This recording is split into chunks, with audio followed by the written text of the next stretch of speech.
Hello, everyone. Today we have Jennifer Stevens here from the Little Learning Farm in Georgia, and she is a newer Nigerian dwarf herd owner, and she's going to share with us what she has going on at her farm. So, welcome. Thank you for joining us today. Hello. We're super excited to be on the show. We're a small homestead in Powder Springs, Georgia. We're a little bit outside of Atlanta, and we've got a little bit of everything going on. We were lucky enough around last January, to get our very first goats. And those were something that we wanted to have for at least 4 years before we actually got a chance to have them. We bought a property that's 5 acres. We're mostly wooded, but we have enough space to have a large goat yard. And actually, one of my goats is jumping on me.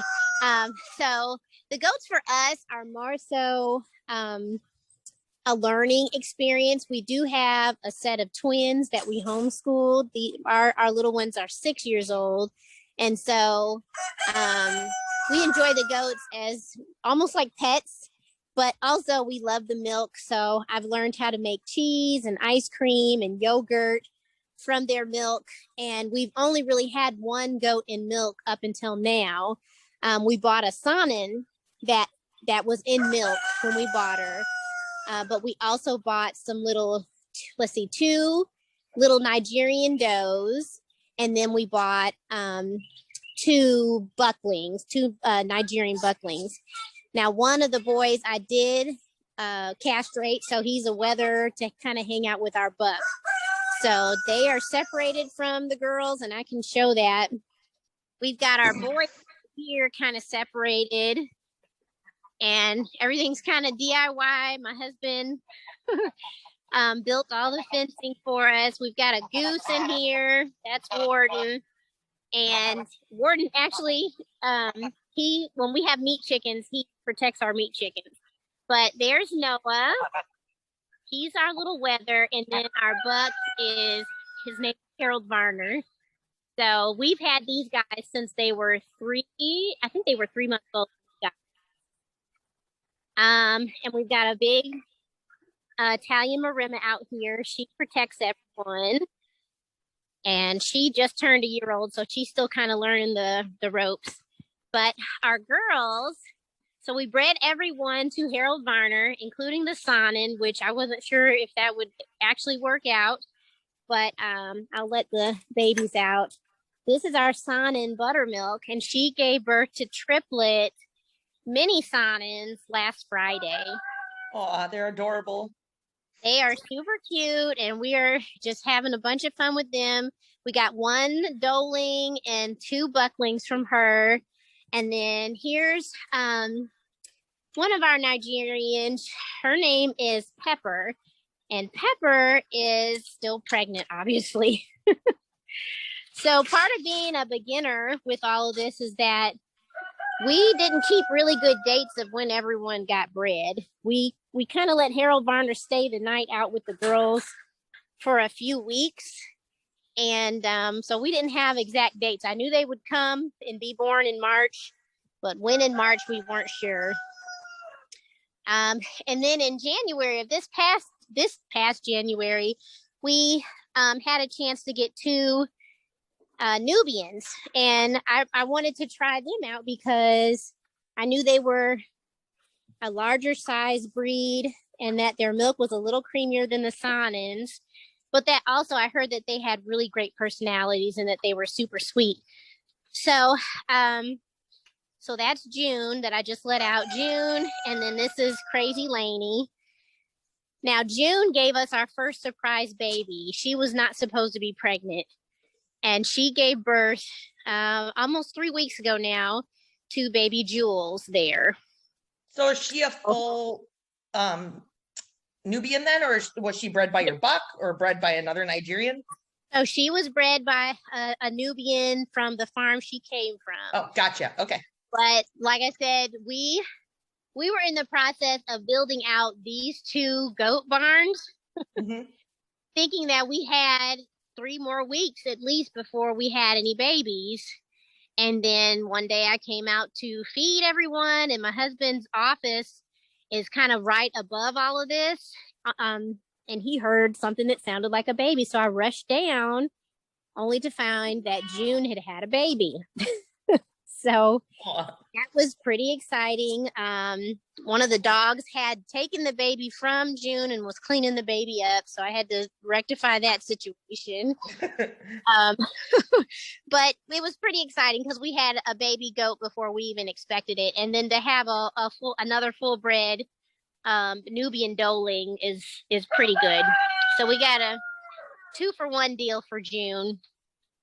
And then I've got another Nigerian because our barns still weren't done. We actually have this little playhouse that we had brought from the forest into our goat yard. Actually, for our twins, we had it painted and, all the wood and stuff replaced on it.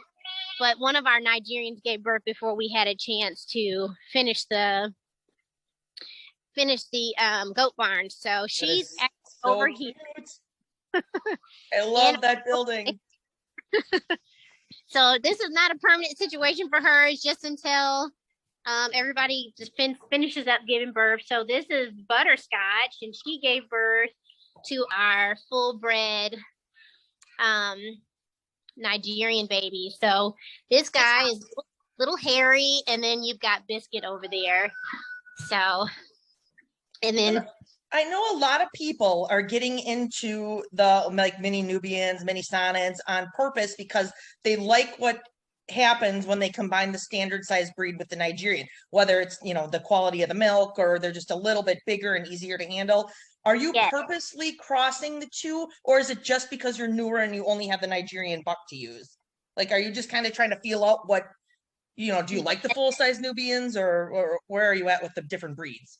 It's a little when we got the goats, we didn't want any bucks. We didn't want any boys at all.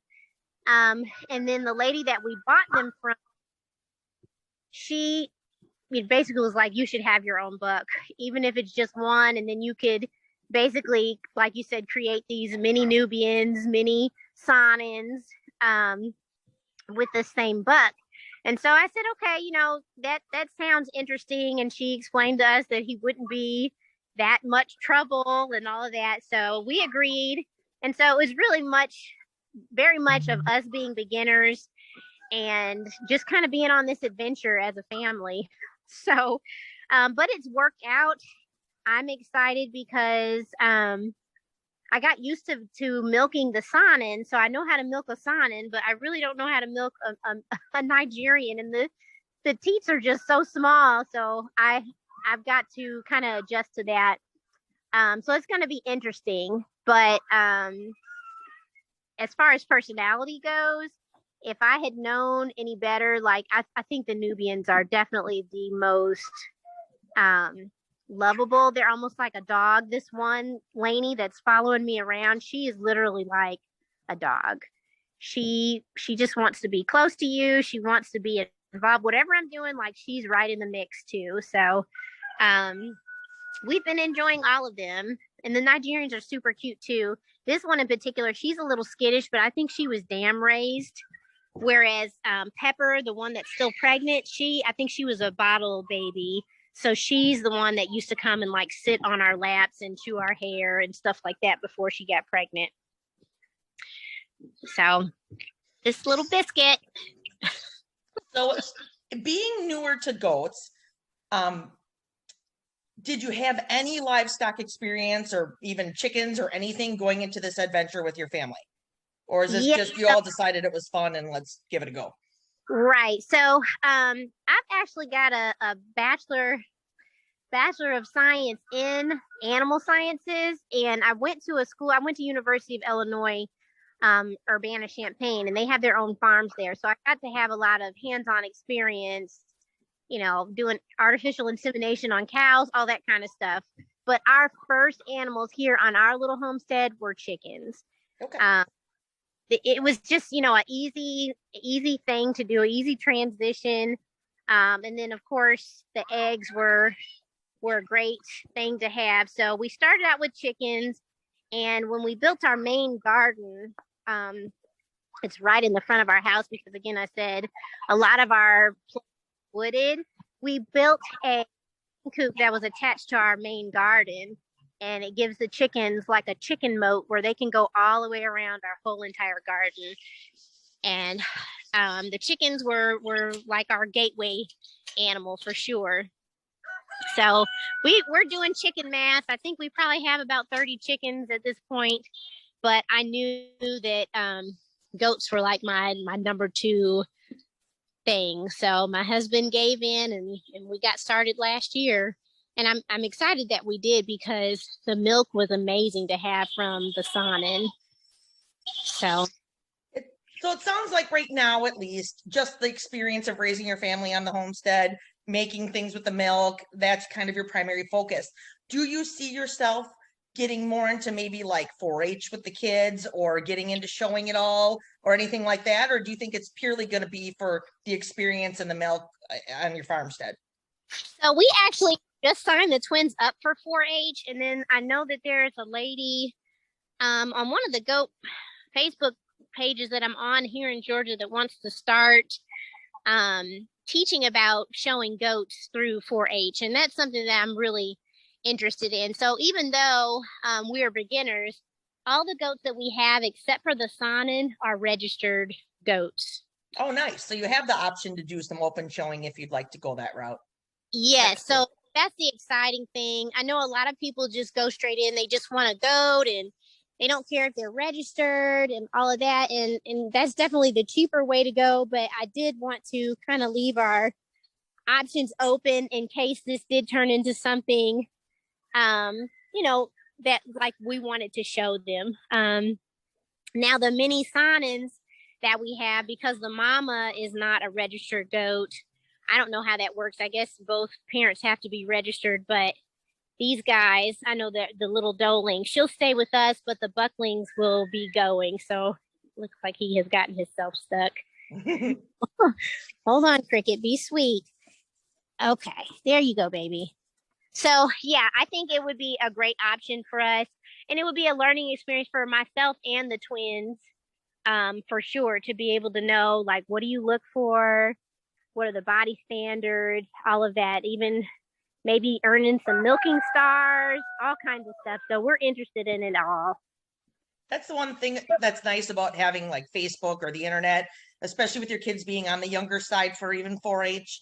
There are a lot of opportunities to learn if you want to, and there's a lot of really good goat groups, thankfully. So if you want to get more into the milk testing or you want to get more into the showing, I've found that a lot of people, the ones that are lucky enough to have a mentor right in their own backyard, are really, really lucky. But not everybody has that. Not everybody has a 4-H leader to work with.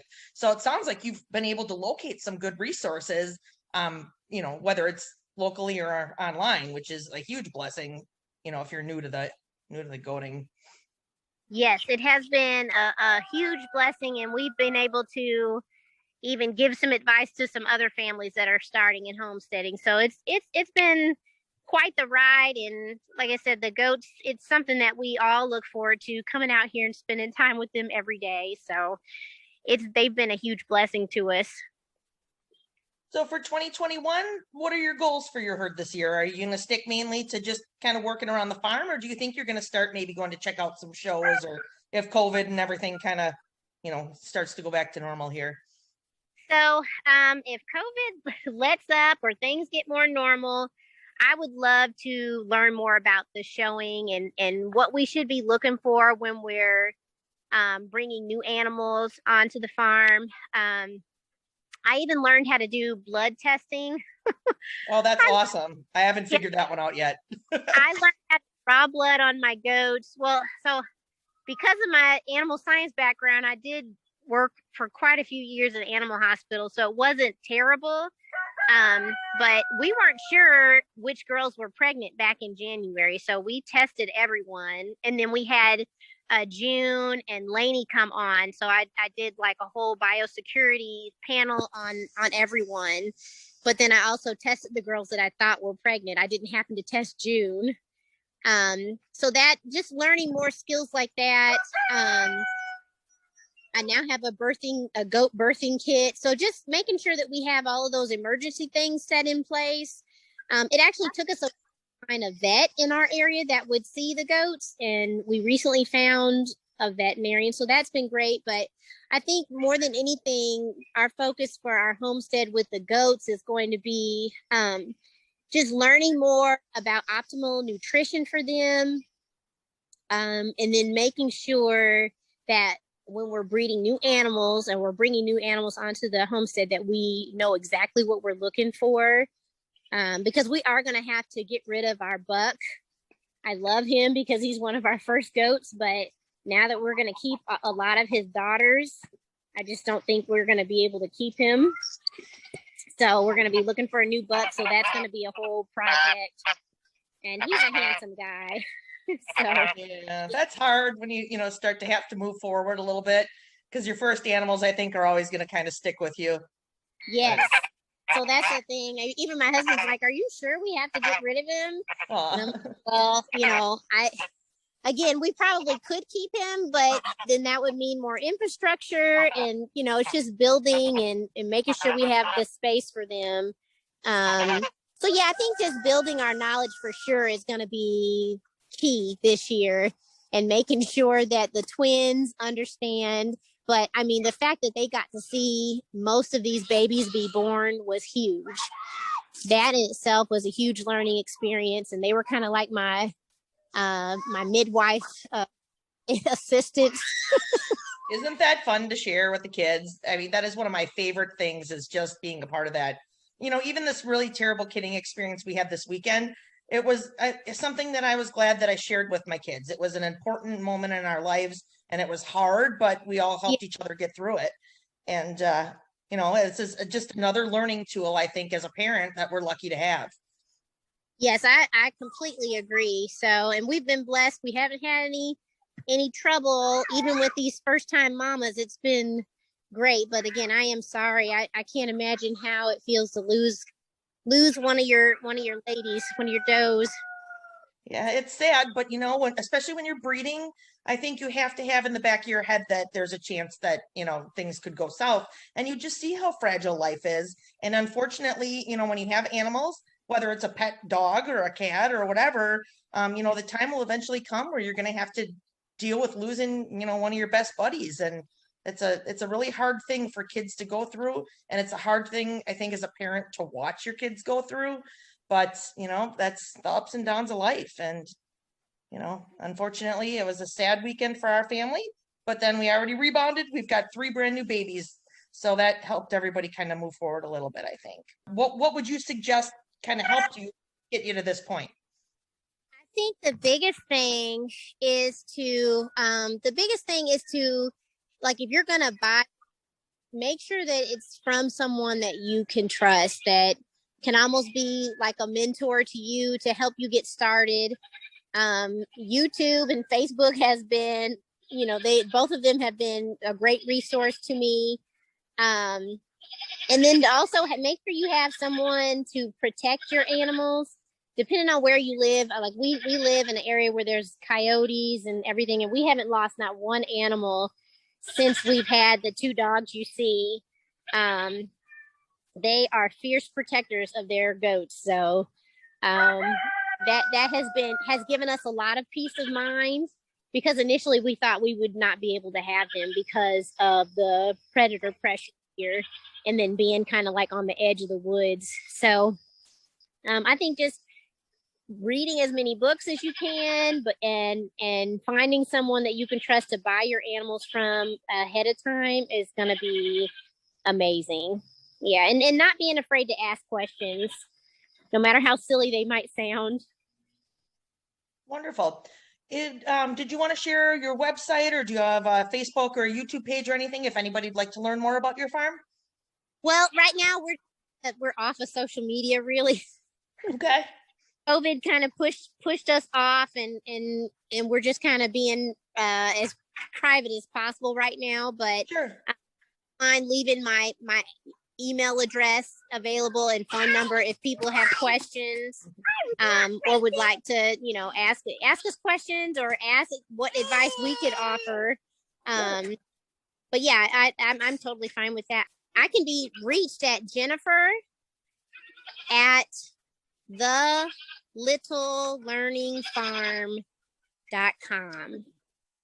Wonderful. Well, thank you very much for taking the time to meet with us today. I really appreciate you sharing your homestead with us, and good luck with the rest of your kiddings. Thank you so much. You too. Thank you.